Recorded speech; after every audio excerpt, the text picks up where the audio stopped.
Hello, everyone. At the moment, I know there's only two people in the chat, but hey, thank you for making this impromptu chat.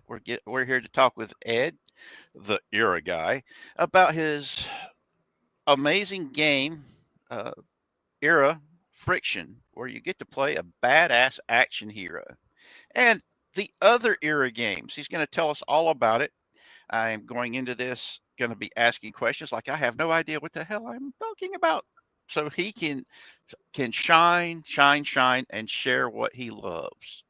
And as you all know, that's what this channel's about, is sharing the things in pop culture we love, be it games, be it movies, be it comic books, be it TV shows, or even the most awesome things in the world, such as cartoons and chocolate milk. So let's have some fun. How are you today, Ed? Can you tell everybody a little bit about yourself? Absolutely. Hello. For anyone who has never heard of me before, I am indeed, as that very generous introduction indicated, the Era guy. You might be able to tell from the accent that I'm English, but just in case you thought I was... Wait, you got an accent? Come on. Yeah, to say. Yeah, I do a little bit. Although my mother is very disappointed with the way that my accent has gone since when I was about 17, I started playing World of Warcraft on an American server, and I certainly picked up some cadence. So I'm not quite as English as I might otherwise be. Well, I'm an American patriot who uses British colloquialisms because I was married to an English woman.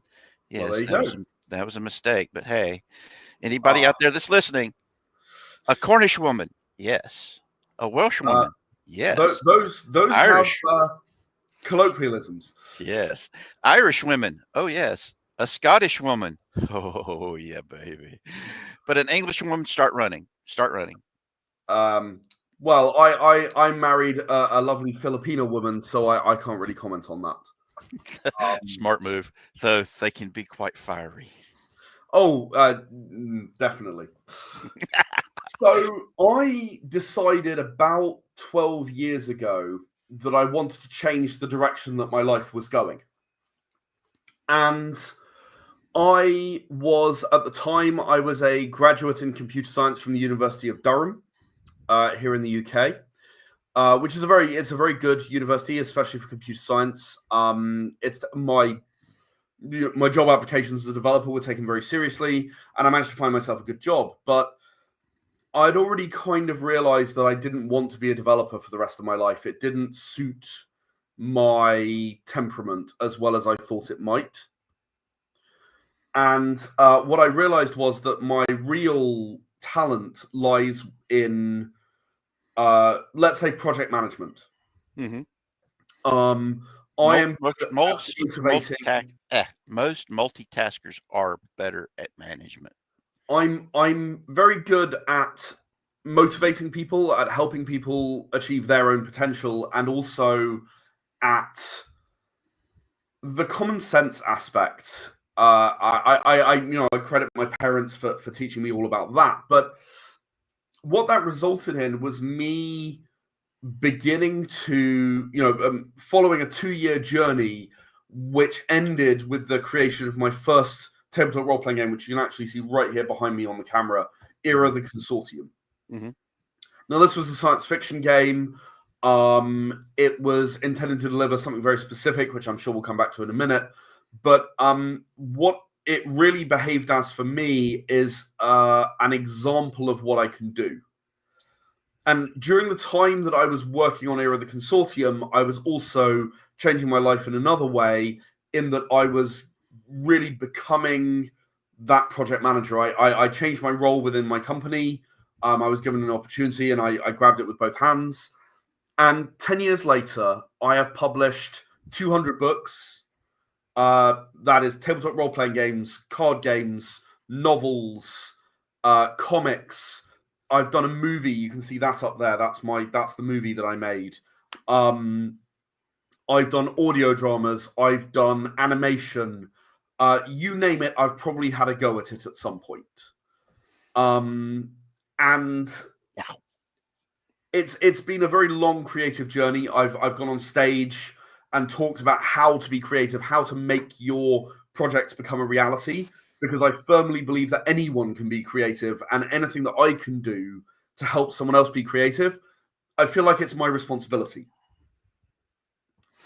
So really, I'm now at sort of 10 years into this journey of creating. All of the artwork you can see behind me, the bookcase, which, sorry, that's reversed. It's weird. The bookcase is all of my books. That's everything that I've written. You can't quite see it all. It's the entire bookcase is filled with stuff that I've written or created. And yeah, I mean, we met, of course, you and I, because you backed my project Era Friction, which was actually my 17th tabletop role-playing game universe.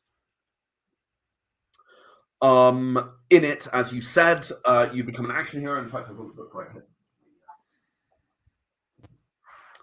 In it, you become an action hero, and I, for this game, I love this image. I just think it came out really well. Obviously, the Predator reference there. Yeah. I've always been a fan of action movies. I've got the old Mission Impossible reference there too. I've always been a fan of action movies. I've always loved action movies. And if you like action movies, you flick through this book, you'll go, "Oh, that one's from Raw Deal." You know, that's by Raw Deal for sure. You know, and that's not an accident. You know, I've got a classic sort of hostage situation there. This game is supposed to bring those things to life. Whatever your favorite action movie is, Era Friction is supposed to bring it to life.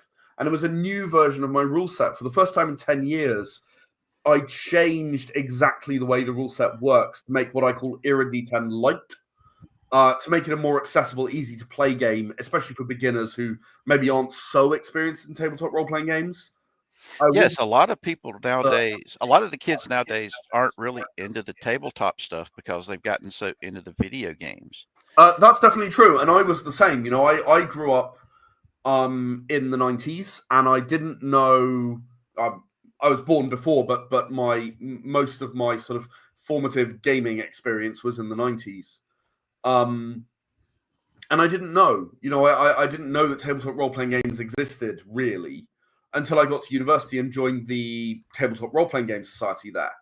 And then I was introduced not to Dungeons and Dragons, as you might expect, but to Paranoia and Vampire the Masquerade and various other crazy stuff that people have come up with. In fact, this game itself is an homage to a game that I played once upon a time called Mission Implausible, which was a homebrewed thing that someone had made up, where basically it was like Mission Impossible, but there were much larger explosions.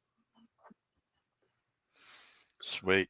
If you ever get a chance to look them up, there's a couple of really good action movies inspired type RPGs. Spies. Let's see if I remember right, it was Mercenaries, Spies, and Private Eyes. Yeah, that's it. Mercenaries, Spies, and Private Eyes. You had the James Bond role playing game that was put out. TSR's Top Secret. Yeah. That was one that was like really big. You also had the original Twilight 2000. They had a version of it after the Cold War. World War III kind of just fizzled out, and they had to change it from Twilight 2000 to Merc 2000. Yeah. There was so many really good tabletop RPGs that were about capturing that feel of the action movie. Because and I think that in a lot of those RPGs that you've named, I'm going to be mildly critical of them here, in that I don't think they necessarily captured the feel of the action movie in themselves. No, they it didn't. Was more when you have a really good GM who knows how to use those rules to make it feel like the action movie. Exactly. I often found, while you know, I've played a large number of indie games, as I'm sure you can imagine. I've often found that people don't, when they design a game, they often don't put enough thought into how do I make this game ooze that feeling no matter what. And a lot of people get a bit worried about doing that when they're making a game because they feel like it limits their audience. And what that has ended up with in a lot of the games that you've mentioned, particularly from that era, I find, this is my personal opinion, and everyone should be free to agree or disagree with it. I find that they are a bit too vanilla. They're just kind of, oh, I've reskinned this other game that already existed. A lot of them, D&D is the answer. You know, they're rolling a D20. They've got almost exactly the same stats. And they're just trying to make it the same. Yeah. And what I always try to do, and what I've done in Era of Friction, is build mechanics in that really make it feel like an action movie. So this world is objectively ridiculous. This world is the world that you have within an action movie. So you, as a player, as an action hero, I guess you could say, you are able to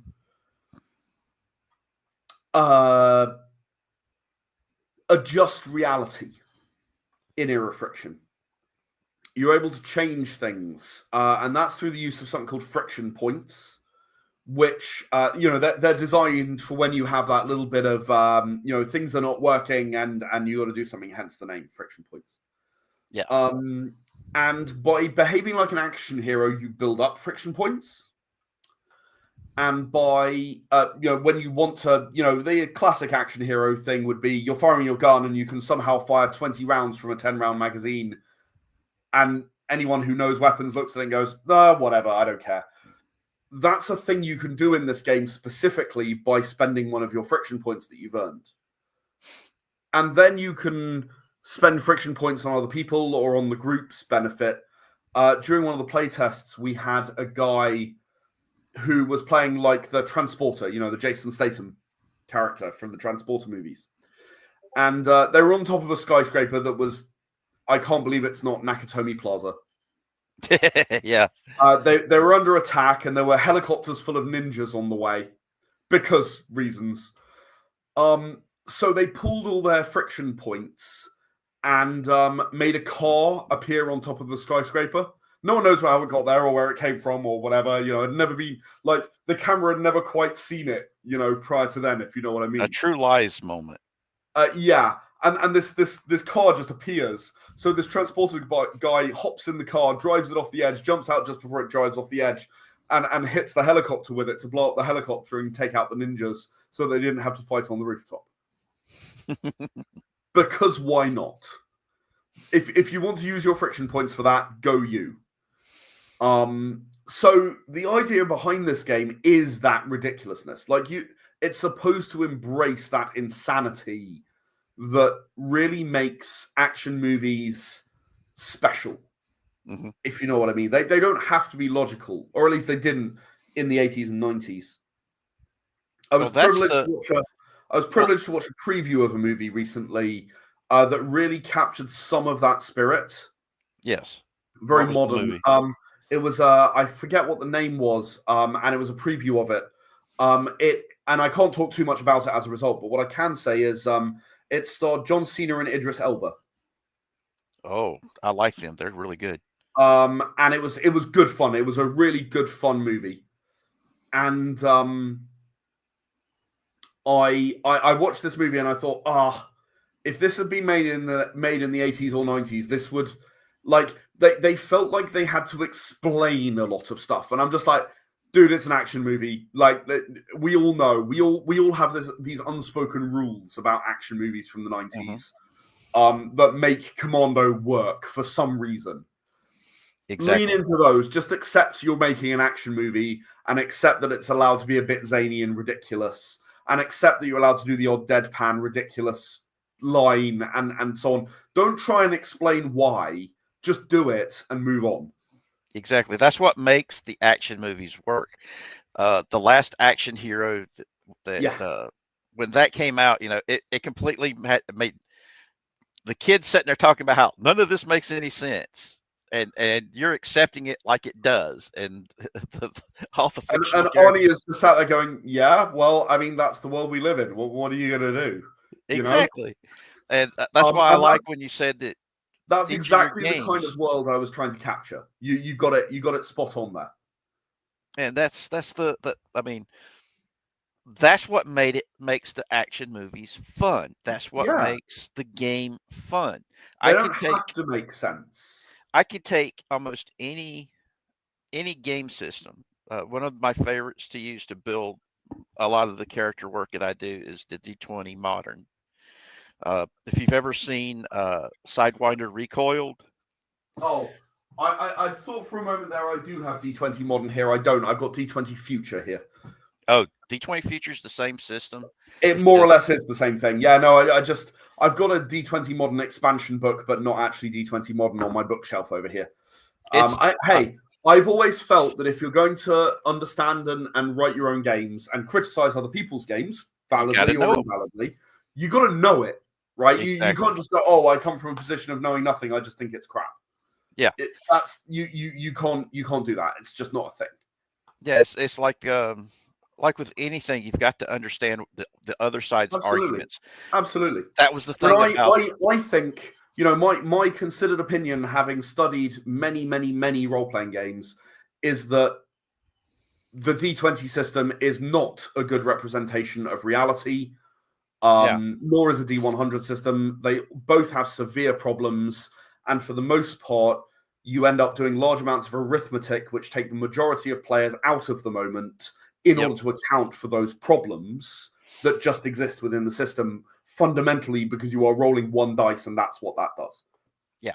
That's I've enjoyed some of those systems that use dice pools because of that. Uh, I mean, I'm very much a dice pool guy. I've got lots of reasons for that. Not least the normal distribution, the bell curve, as you call it over there. mhm. I Um, also enjoy when you have exploding dice, where if you yep, roll the maximum number, you keep rolling that absolutely. dice, because that actually uh, that models out in real life. Because Yep, sometimes yeah. you can So, have a sometimes you are spectacular. terrible at something, and you just it's like the equivalent of falling down the stairs but doing a backflip on the bottom step and landing on your feet. Mhm. You probably have to do it 10 million times and break both your legs and both your arms multiple times to do it, but eventually you'd probably succeed. Yes, and like I said, the physics of each game world is different to me. Yeah. So I try my best whenever I go and I play a game. I'm not thinking about that doesn't work in real life. It's just No. like with a lot of movies. It's I leave my logic at the door, but if there's it's all like about the suspension of disbelief, right? And yes, different people have different thresholds and as for long as you what stay too much is. and as long as you stay consistent in your universe, I don't have a problem with it. But it's I whenever mean, you've a got really good example is Captain America's shield, right? yes, I never really thought about it that much.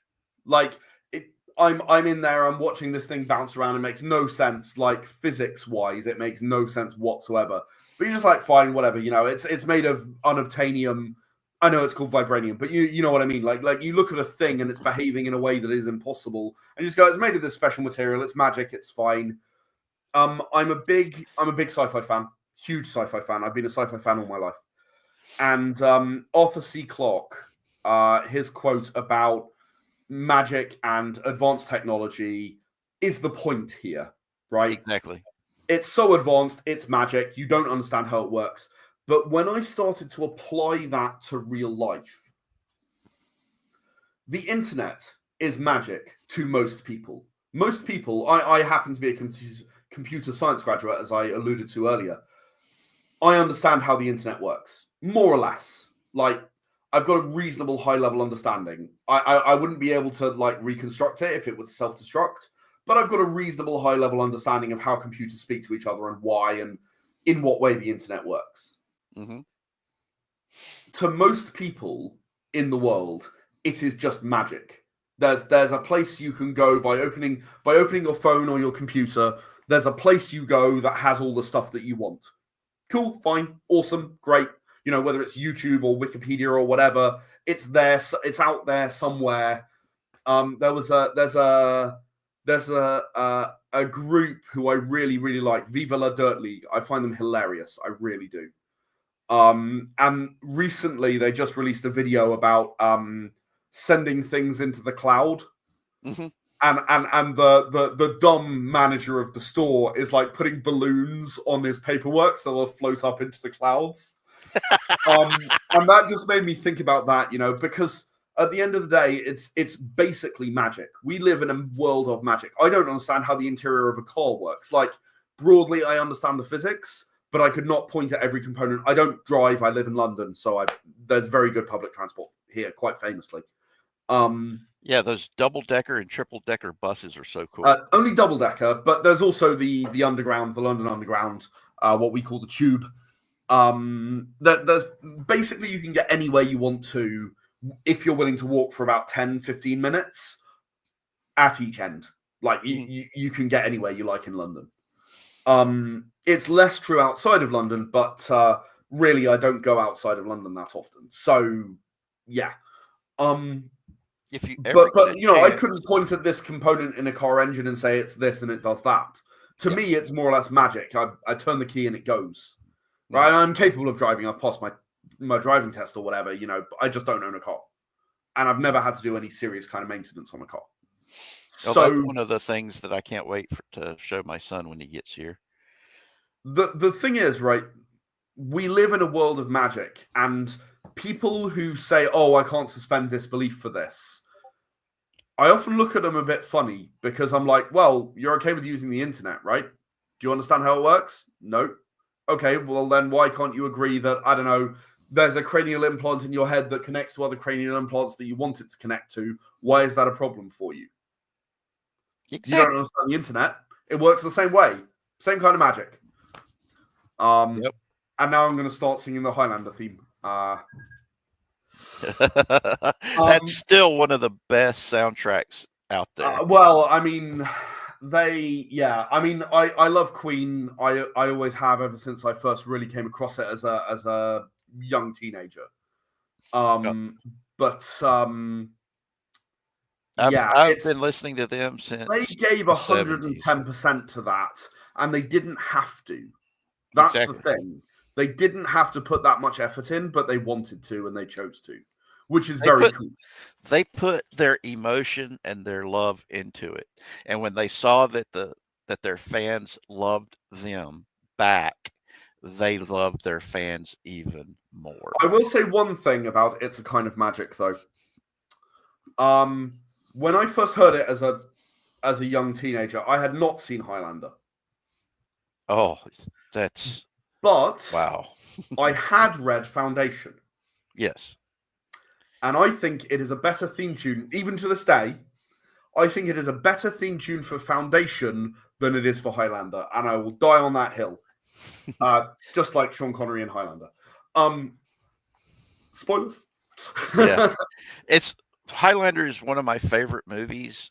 The problem is I shared it with my trunk monkey, Little Grumpy, whose real name is Brian, and now he thinks that there can be only one person on the entire planet with the name of Brian, and it has to be him. Man, I should never give him that shotgun. Yeah. Yeah. Yeah. Little Grumpy. Hold on. What? That's Little Grumpy. Isn't Little Grumpy look like he's a little grumpy? I mean, yeah. I have a shark. He's called Tasty. Because my 1-year-old son at the time liked to bite him. So yes. Tasty the shark.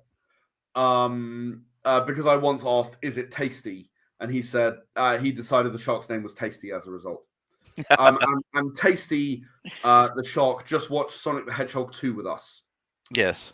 Which was a treat. My son loves Sonic the Hedgehog. Which is great for me as, again, someone who grew up, really got into computer gaming in the 90s. I had a Mega Drive, loved Sonic the Hedgehog, played so much Sonic the Hedgehog. So I'm very proud. I'm very proud that my son decides to share that with me. Anyway, we probably ought to get back to tabletop role-playing games. Yes. And more. Talking about our kids will have us talking for several hours about something that we totally love and adore, and that is our kids. While this channel is all about us sharing the things that we love, I want us to share things that everybody else can love too and not feel creepy. But yes, our kids are way too special, and but I not mean, the reason it's why I shared important to little. value. It's important to value them. Well, the reason why I shared Little Grumpy is the fact that I'm supposed to have adult supervision, so I Uh, went and got myself a trunk monkey. Yeah, is it. he is he your adult supervision? Okay. Yes, you should have seen it when I went to go vote, and this little Uh-huh. kid saw me in my little scooter and my little trunk monkey sitting in the back, and the little kid points to it, and they're like, "Shh, don't touch it. Don't touch the little monkey in the back." I'm sorry, my son's really finding the little monkey you have in the little basket and in the back of your cart interesting. I'm like, oh, that's little Grumpy the trunk monkey. He's really cool. He's my adult supervision because I'm not allowed to go out without adult supervision. And the little kid's eyes got really big, and he goes, "You can get a little monkey to be your adult supervision, and you could go out by yourself." And I'm like, Oh, you "Yes, I caused some can." problems. You caused some problems there. And the mom goes, and the dad just looks at me and gives me a smirk and points at me and goes, "I see what you did there." Because he did. you, The dad you, thought my it. friend, are a terrorist. Yes, it was hilarious because the father gave me that knowing smirk look. It's like, I see what you did there. But it was so cute because the little kid was looking at my little monkey with he goes, "What's the shotgun for?" "Oh, to keep me in line." It was so hilarious, man, because everybody at the polling station was like going, "This old guy is messed up, but he's got a sense of humor about himself." And but yeah, they thought Little Grumpy was awesome. And they but I bet. I bet. and somebody asked me about what a trunk monkey is, and I told them to go look up the Subaru group and Mm. trunk monkey on YouTube and watch the commercials, and you'll understand it and you'll always remember it. And the father who had pointed at me and said, "I see what you did there," and started watching the trunk monkey commercials Yeah. standing in line. And oh god, it was hilarious. But yes, I love the Highlander movie. It was so good. And the song "Who Wants to Live Forever" is one of my favorites. I only had one change that I would have made to it. It says "Who wants to live forever." I I add the line "I do" with you, and because I every time I would sing it to my then wife, I would add Mm. that into it, and because Interesting. that's how I feel. I love people so much that I hate seeing people in pain, and hate seeing people at each other's throats, and I really hate the people that manipulate us. And I just wish that people could see the world the way I see it for just a little bit, because I see the wonder and the majesty in each individual person and what they can be. That's why I love role playing games, Yeah.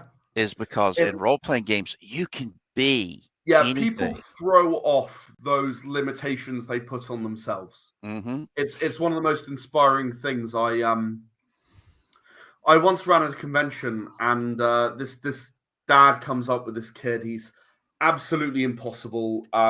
My guess would be that he was on the spectrum, Yeah. which no problem with that. That's fine. I did say, okay, Dad, you have to sit down and play with your son. Hmm. You know, because I can't expect my GM, who wasn't me. I had a few GMs helping me out, and one of the others was doing that game. I can't expect this guy to, this GM to keep your kid in check. So I need you to sit down with him. He said, "Oh, okay, fine." 40 minutes into the game, the dad's having fun as well. And he suddenly looks up and he realizes that his son has not made trouble for 40 minutes. Hmm. Trouble, big inverted commas, for Yes. 40 minutes. The game ends after about 60 minutes. We were only running very short games. And he pulls me aside and he says, "Hey, what's going on here? Because he never sits still for this long. It is literally impossible." And I just kind of gave him a smile and I said, "What's happened here is your son has been able to be himself. Mm-hmm. One aspect of himself that he wants to explore, he's been able to explore for the last hour." And guess what? He did it with his daddy. Yeah.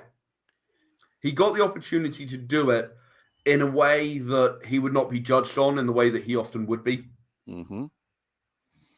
He got to be an alien, so he didn't have to follow human morality for a few minutes. He didn't have to worry about what other people think he should do. He got to be an alien who got to decide what he did for himself. And I said, I think you might want to look into listening a bit more. Because my mother considered me trouble, for sure. She's often told me so. I was undiagnosed. I have ADHD. Mm-hmm. I was undiagnosed until I was 18. I was just a troublemaker. And I didn't understand how to harness that until my generation had to learn all these things by ourselves. Yeah, I had to as well. My father, he had dyslexia. Yeah. Bad. I mean, really bad. I have dyslexia. Not as bad as my dad did, but it was still bad enough that I was getting spankings and paddlings for misspelling words in spelling tests. Even though whenever I would spell out the word without writing it down, I always got it correct. But when it came to writing it down, it was coming out misspelled, and thus I would get a paddling. And I kept getting called stupid because of it. It's one of my reasons why my dad refused to read in public. Yeah. He would when he taught Sunday school classes, he would start learning his next Sunday school class lesson that he was going to have to teach. He'd learn it off by heart. Yes, until he got it to where he knew it by heart and not have to read it out loud. Yeah. And that was how he did that, because people, when they saw his handwriting and the misspelled words, because he came from the time whenever you spelled it the way you said it. That was one of the ways that they taught spelling. And so his mom said that she tried reading his letters that he wrote her from Vietnam, and she had a hard time reading them. So she would have to take them to her mother and say, "Can you translate this for me?" And her mom would read my dad's letters to my mom, and mom would sit there and be in tears at the end of it for how beautiful the letter was. Just the fact, and she also was crying because she couldn't read it for herself. Yeah. And but like I said, there's stuff that they now know about today that they didn't know about when we were kids. Yeah. And I am so grateful for that. So our children don't have to worry about undiagnosed problems. But the thing is, they're probably going to be undiagnosed problems till the end of time. Yeah. I mean, of course, absolutely. I mean, we're changing all the time, and we're realizing more and more the things that maybe people suffer in silence about. Yeah, because they're not quite bad enough. And I've got, like you were saying about the child that had autism. One of my friends at one of the cons I go to a lot, she's got a son who's, I think, 19 or 20 now, who's got really bad autistic issues.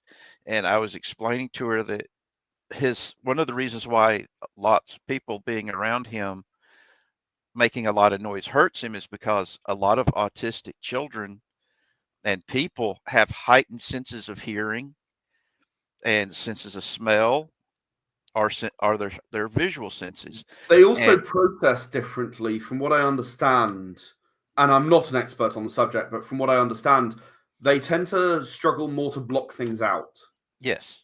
So they process everything. And that was so Thanks a lot. and that's a lot of feedback that they're having to deal with. And I was explaining it to her, and he was starting to have a meltdown. And I walked up to him and I looked him. I looked into his eyes, even though he wouldn't be able to look back into mine. And I started talking to him slowly, telling him to focus on my voice and nobody else's. And then he calmed down, was able to get better. And I said, okay, now I want you to just focus on your mama and her voice. And the two of them had a conversation. She understood it. And she says, well, what should I do? And I said, I know you want to share the con with him, but share it at the beginning of the day and at the end of the day when everything calms When it's down. quiet. And Yeah. she gave me a hug and thanked me. And she says, well, we'll be back in a few hours. And that was able to allow him to be able to enjoy the con. And one of the con staff saw what I had done, and they asked me how I knew how to do that. And I said, because I didn't just look at him with my eyes, I looked at him with my heart and soul. And we need to do that more in the world. And like I said, that's why I created this channel, to share the love, man. So tell me more about your awesome settings. Well, there are 18 of them, so I'm going to have to whip through them quite quick. I hope you'll forgive me on that. Because I unfortunately am running low on time. I've got about 10 more minutes, and then I'm going to have to go. Sweet. So well, anytime you want to come on here, you've always got an open share. Thank you very much. I appreciate Just let that. me know. I will ask, never mind for sure. All I ask is that you share the things that we love. And absolutely. So let me have a go at this. Right. Era of the Consortium is a hard sci-fi game giving you 500 years of history that offers you every subgenre of sci-fi that I, as a lifelong sci-fi fan, could imagine. From alien artifacts to Star Wars-esque to Starship Troopers to Star Trek, it's all within this game. So that you can jump into anywhere in that 500 years of the history and play the subgenre that you want to play. Mm-hmm. There's also an awesome living campaign, which I would be remiss not to mention, because at the end of the history, we are letting groups reshape it based on the sessions that they run and play. All you have to do is submit it. There'll be a change in the universe as a result. It's awesome. Sweet. That one's on Kickstarter right now. I believe the link's in the comments, so do check that one out. There's about $10 option, give or take, which gets you the digital version of the Pocket Rulebook, lets you play everything in the living campaign, compatible with all expansions. And if we are funded, you get 3 free expansions anyway. So, yeah, win-win. I've also having made that in the chat. I then moved on, having made that, to Era Liars, which is a low fantasy storytelling game where you are not adventurers because adventuring sounds too dangerous. Mm-hmm. So instead, you buy a sword, go into a tavern, and yell, "I just killed a dragon on top of that mountain," and tell the story of your amazing adventures that totally did happen. You get all the golden glory with the of being an adventurer without any of the risk. That's the idea.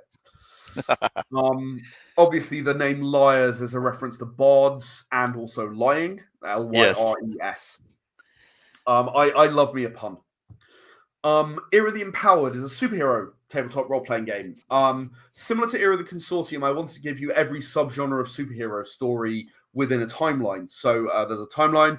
There are 7 different events within which you can play, and various different situations from, emergence of superhuman abilities and no one knows what to do, to Atlantis attacks, because Atlantis always attacks eventually, to the old gods return from mythology and decide that they're going to take over the world, and so on and so on. That one actually spawned my movie, which is over here. Mm-hmm. It's called Occupied, and it's actually within the old gods period of time. It's only a short. It was a labor of love a couple of years back. I thought it'd be very interesting to make a movie. Era Survival is a zombie apocalypse game where the infected have taken over, and you have limited ammunition. Humanity sort of civilization died 100 years ago and humanity is now dying out. You're probably not going to succeed in stopping that. In another 100 years, there probably won't be any humans left. Mm-hmm. The infected are taking over. They're going to win. You're not going to be stealing tins out of people's basements anymore. That's all done. People have gone back to farming and so on and tried to maintain, but it's a losing battle, especially as the number of infected just grows. It's deliberately kind of a slightly depressing setting. I wanted to do something that was a little more harsh on the players. You know, you're trying to survive, you're trying to keep yourself alive, and you know, maybe you need to think twice about whether there even should be another generation of humanity. Yeah, maybe it's not for their benefit. Era Silence is a game. I came up with it after a convention because I was exhausted. You are what do I want to say? It's a coming of age ceremony for you in a high fantasy, well, a low fantasy world, really. But you are sent to the Norse Isle of Silence through a portal. Whether this actually happens or whether it's all like a hallucination is like very, very unclear within the game, and deliberately so. Mm-hmm. But once you get to the Isle of Silence, you have to earn your name. And I mean that very literally. There are 26 challenges, each represents a letter of the alphabet, and you have a name with 4 or 5 letters in. Each letter carries an ability with it. So A is wings, F is the ability to throw a fireball, Z lets you throw away the results of a dice roll and retry, and so on and so on and so on. You have to earn your name, whether it's Zach, Edward, or I don't know, Faith. You have to earn your name. Mm-hmm. And amusingly, your name could be anything. You can roll on a table, and it might just be completely inappropriate to who you are. One of our first, I'm a fan of comedy. I've mentioned that earlier. One of our first playtests involved a male character having his spirit name be Edna, which is a Blackadder. Ended up being a Blackadder reference that we made all the way through, because occasionally in the first Blackadder, his dad keeps calling him the wrong thing, and one time he calls him Edna because his name's Edmund. So yeah, we were making that joke the whole time. But your spirit name can be totally different to what you think your name is. Well, that also reminds me of the Johnny Cash song "A Boy Named Sue." Right. So then I did Era Hitman. I missed one. In Era Hitman, it's sort of inspired by the Hitman computer games, the older ones rather than the reboots. Yeah. Do I mean reboot? Basically, up to Blood Money, I guess. Because I played all of those 4 and then didn't play any of the others yet. I just haven't got around to it. You basically are a hitman similar to Codename 47, but you're a team of hitmen, and you have fast burn superpowers that you might get to use once or maybe twice per mission, but they're very, very powerful. You might be able to reverse gravity or, I don't know, make a force field that can stop bullets or whatever, but you can only do it twice. So you have to plan really carefully and decide how you're going to execute this. Also, your target may have superpowers and you don't know. Mm-hmm. That sounds pretty cool. I think it's great fun. It's one of my favorite convention games to run because it really requires people to think it through. And I've had some brilliant sessions of it, including learning a lot more about cruise ships and what pineapples mean than I ever wanted to. What can I say? You learn interesting things at conventions sometimes. Yeah, we had that talk earlier. Era Balam is a game about... It's about humanity and almost how globally or universally stupid I see humanity to be. In Era Balam, probes were sent out from Earth, just loads and loads of probes. They reached a technology point where they could reach other systems, so they sent all these probes out. And one of them crash lands on top of an alien power plant, blows up the planet. So the alien fleet sort of gathers and sort of does an evil Battlestar Galactica thing coming to Earth. Now they actually run into Balam on the way, which is a system in between. And there humanity are sort of making their last stand without Earth even ever knowing that this is a thing. Humanity are making a stand against these aliens. They're massively outnumbered. It's a story of heroism. You're all fighter pilots because that's all you can really make. That's all you have the resources to make. So you're all fighter pilots. You have these paladin fighters, and you work together as a squad with your own abilities, whether you can turn invisible or, as in stealth tech, or whether you have a giant laser cannon that can just like blast from massive distance, or like multiple short range weapons that can just turn something into Swiss cheese, but only at point blank range. And it's all about, this coming to terms with this hopelessness while still the wonder of the universe is all around you and you can't escape it. Then I did Era the Chosen. That is an existential horror game where you basically our universe is being invaded by these creatures called the Anunnaki. And only a very, very, very, very small number of people can see them. This is another one where you have multiple time periods. So it's actually Renaissance, Victorian, and modern where you can play in. And basically what happens is they find technology strewn around in this place they call the Lost Lands. I was always a big Turok fan. I'm actually replaying Turok 2 right now. It just came out on the PS5. I was always a big Turok fan. I had an N64 after my Mega Drive. And we've got the Lost Lands, we've got technology everywhere, and sort of people like pick up this technology, and it accelerates this culture from Renaissance to modern in 100 years, just because they find circuit boards on the ground. It's like they eventually figure out what this thing does. They invent electricity. Boom. They start to understand these things slowly and build their own. So it's a really interesting anthropological story. I use that right? Yes, that is the right term. As well as like this existential horror about, you're fighting these creatures which will eat your flesh and leave the bones behind, and that's about it.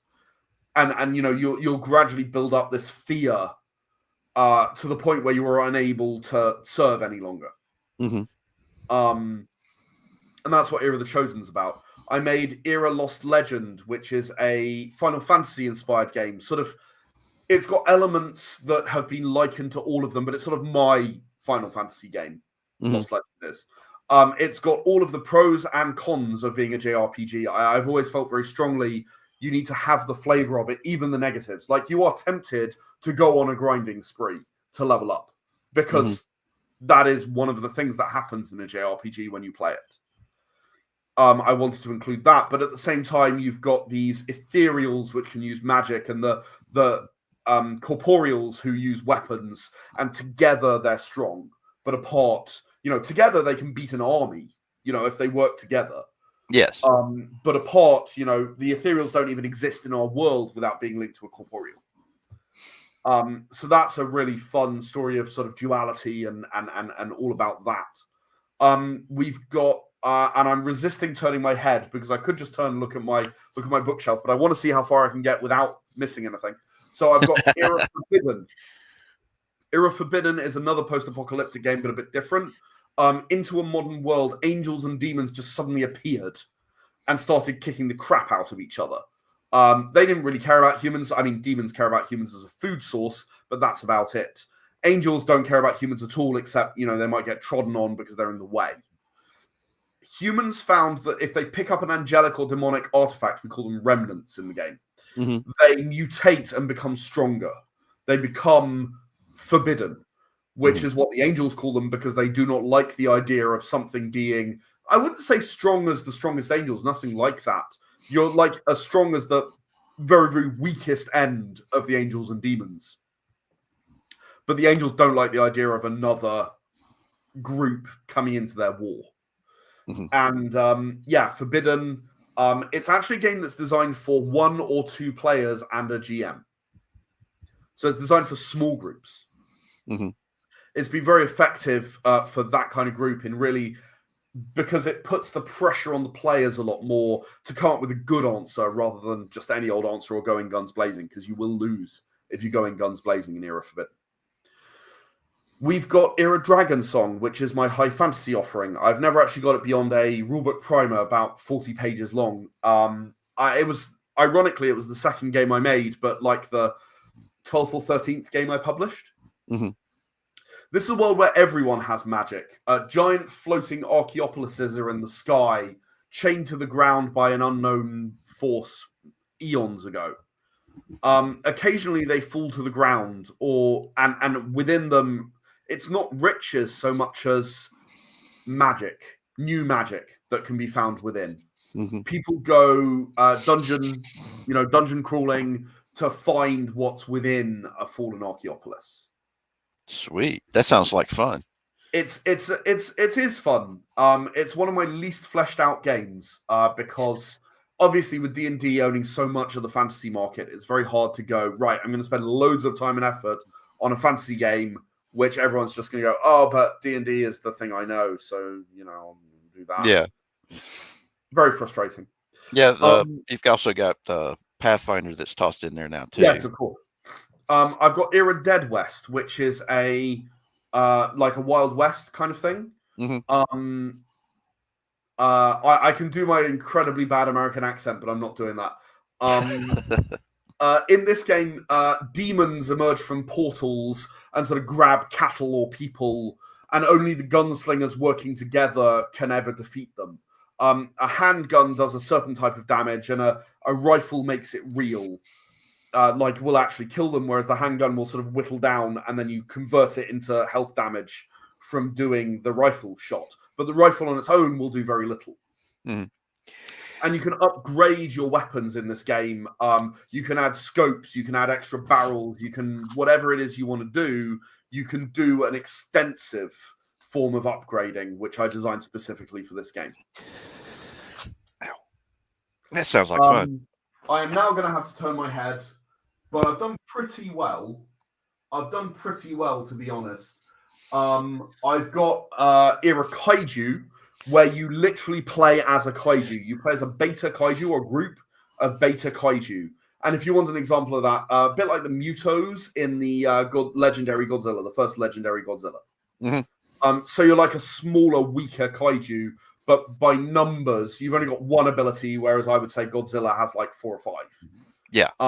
By numbers, you can then overcome an alpha. And the idea is that not only do you have to sort of protect your territory from other alphas, you've got to work with humanity and not alienate them too much, or they'll start blowing you up, because they can do that. Yeah. I actually just ran a game of that yesterday for Godzilla's 70th birthday. I don't know if you knew that, but it is. And they faced down King Ghidorah and lost really quite spectacularly. It was good fun. I also have Era Shark Ninja, which is not quite out the door yet, but the idea came from, I ran a workshop in a convention, and the idea came from a group of people who threw ideas out, and I sort of glued them together. So that you play as a diesel punk shark ninja fighting alien robots that are using humanity as a slave labor force to drill the oil to power their galaxy invasion. And you're fighting to free humanity, not because of altruistic reasons, but because humans taste better when they're free range. And no one could not laugh at that elevator pitch. It's hilarious. It's so funny. So you've got your chainsawed katanas and your saltwater grenades to sort of rust up the robots and all the rest of it. That's almost done. And of course, there's Era Friction, which we spoke about at the start, so I won't cover again. And we've got Era Bloodlines, which is just a prototype that I made, but it's supposed to scratch that itch of like Buffy the Vampire Slayer or Grimm or Supernatural, where you've got this urban fantasy kind of deal where there are vampires and werewolves and things all over the place, and you are maybe a hunter, or maybe you're one of these creatures that teams up with a hunter in order to take down the ones that are a threat. I love them because I got the digital. That's how we ended up meeting. The issues I was having with the website, and I'm not kidding you guys. Usually it takes anywhere from 24 to 48 to even longer for somebody to get back whenever you're having problems with their website. He got back to me within Less than an hour, 3 or guys. 4 hours. As long as that. It could have been 3 hours very easily. As I said earlier, I was actually in the cinema at the time, watching the new Venom movie with my wife. So it could easily have been 3 hours. I'm not constantly there. But one thing that I think a lot of people lose track of when they run Kickstarters, and I've run over 100 funded Kickstarters at this point. Yes. None of them are enormous. I've never gone to like 200 grand or anything like that. I've never done anything more than just under $10,000.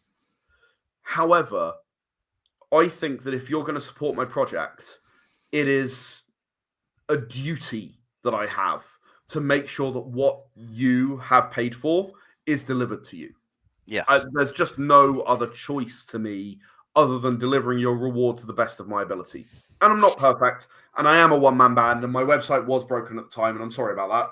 It's all right. Like I said, But the way you responded to me proved that you actually are doing this for all the right reasons. yeah, And that's why I said I'll really support. care about people getting those games and playing those games. It's not about. I mean, to be honest, if I was a certain company that will remain nameless that publishes a rather large and popular tabletop role-playing game, I think my prices would be 3 times as much as they are. I don't need to charge that. I need to charge what I need to make the book. Right? That's what it's all about for me. I'm not expecting profit. I'd like to break even. And as is proven by the Era of the Consortium Kickstarter, which you very kindly linked, the more money we get, the more books I'm going to make. I'm just going to make more books. I'm not just sitting on profit and going, oh yeah, well, no, more money, that's great. No, I'm going, right, okay, once I have this much money, I can make this book. I really want to make this book. I want to make more books.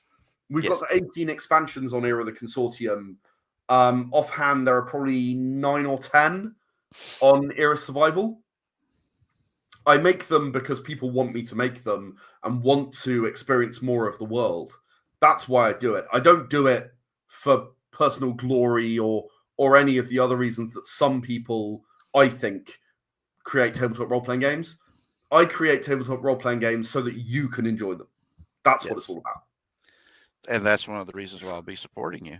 I'm doing this. I'm doing this not for monetization or any of that. I mean, if I was doing it for monetization, I definitely wouldn't be using my usual sailor speech patterns of using profanities.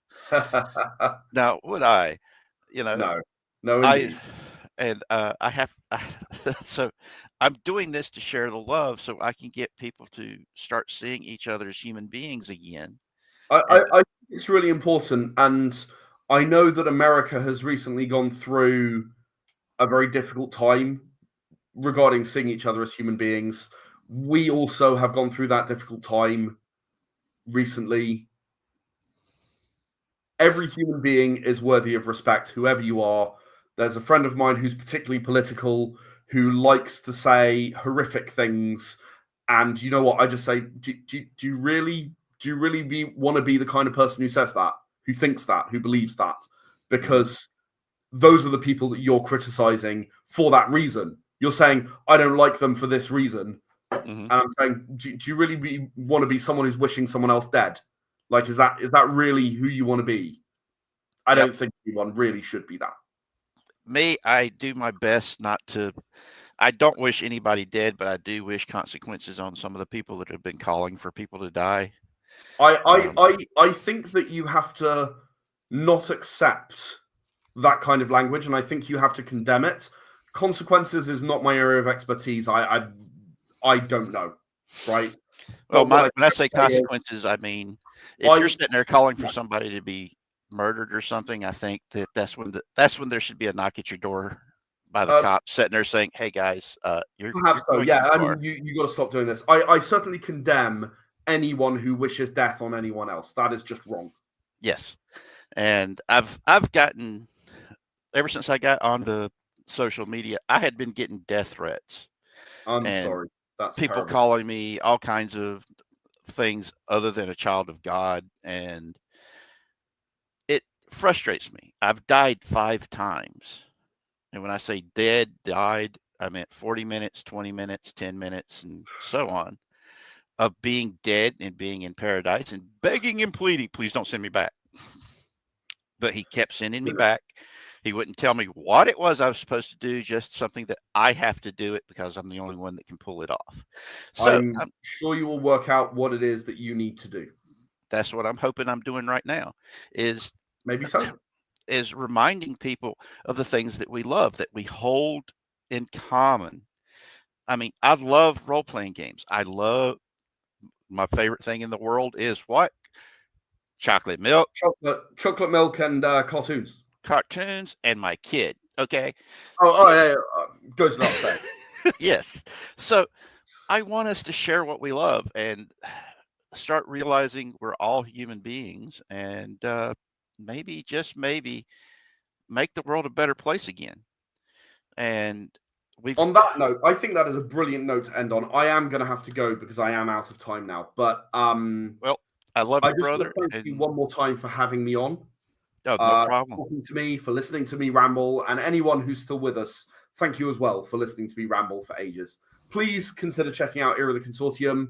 You're helping to build a universe, something that I care about, something that other people, there are about 400 people on my Discord server who like playing this game.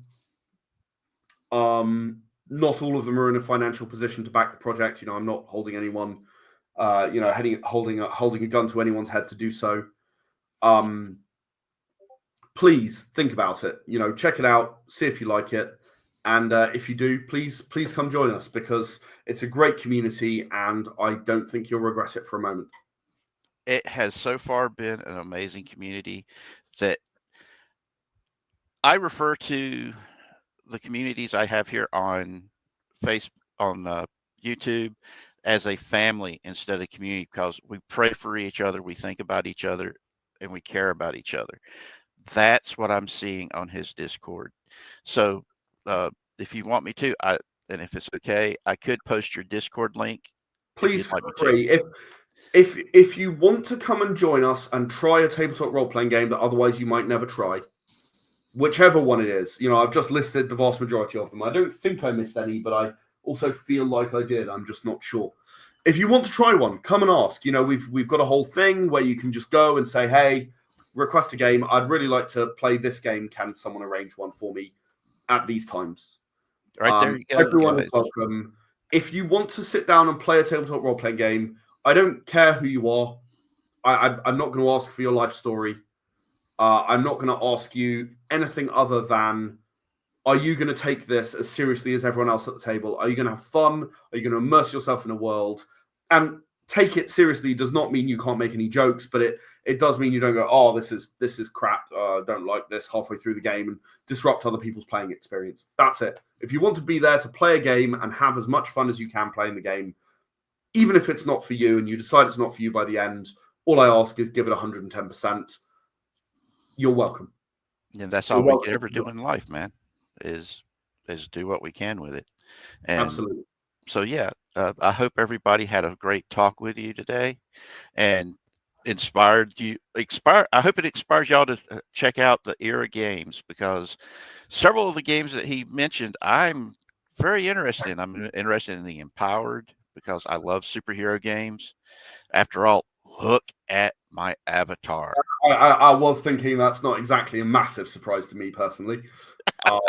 I think you should try it out. We've got a session. We may even have slots in that session. Let me double check. Right. Yeah, we've got a session with slots in. If you're around, you're very welcome. All right, that'd be great, Ed. Like I said, it's great to actually get to meet a new brother by another mother, and I hope we can help get you guys some more people throwing in on your Kickstarter and some people joining your Discord. So much love, brother, and thank you again for being such a really awesome. You're the real deal, man. So thank you. And, thank you. That's a great compliment. I just do my thing, like you were just saying. I just do my thing the best way I can, and I really believe in it.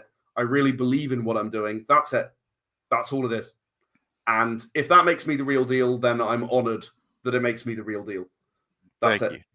Well, brother, anytime you want to come on, There's always a chair open, even if it's talking about something that you're not usually talking about. You're more than welcome to come in. I appreciate it. Thank you.